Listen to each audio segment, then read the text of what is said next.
পণ্ডিত মুফতি আজমে বাঙাল গোলাম ছামদানি রেজভী ইন্তেকাল করেছেন।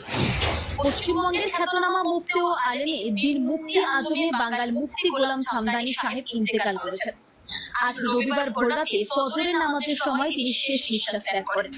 তার জানাজা নামাজ আগামীকাল সোমবার 15 সেপ্টেম্বর জোহর নামাজের পর তার নিজ বাসভবন মুর্শিদাবাদ জেলার ইসলামপুরে অনুষ্ঠিত হবে বলে পরিবার সূত্রে নিশ্চিত করা হয়েছে। জীবন বৃত্তান্ত। মুফতি গোলাম ছামদানি রেজভী 1957 সালের 18 ফেব্রুয়ারি দক্ষিণ চব্বিশ পরগনা জেলার উস্তিয়া থানার কলিকাপাতা গ্রামে জন্মগ্রহণ করেন। তার পিতার নাম কুরবান আলী রেজভী এবং দাদার নাম গোলাম মোস্তফা। ইসলামিক জ্ঞানে তার গভীর পাণ্ডিত্যের জন্য তাকে মুফতি আজমে বাঙাল এবং কাজী বাঙাল উপাধিতে ভূষিত করা হয়। অমূল্য অবদান।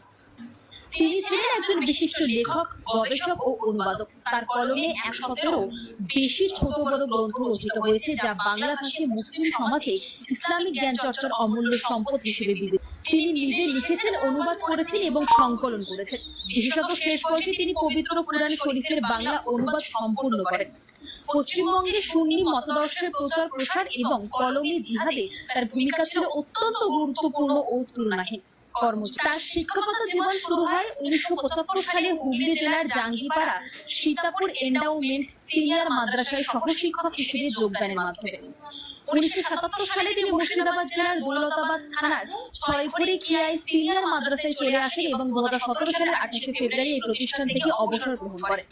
1978 সাল থেকে তিনি নিয়মিত লেখালেখির মাধ্যমে তার দ্বীনি খিদমত শুরু করেন।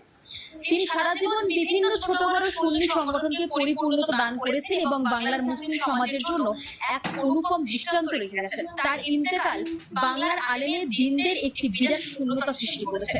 তার প্রতি শ্রদ্ধা জানাতে এবং দোয়া করতে উপস্থিত হওয়ার জন্য সকলকে আগামীকাল ইসলামপুরে তার জানাজায় অংশগ্রহণের অনুরোধ জানানো হয়েছে। তারিখ ও সময় সোমবার 15 সেপ্টেম্বর জোহর নামাজের পর।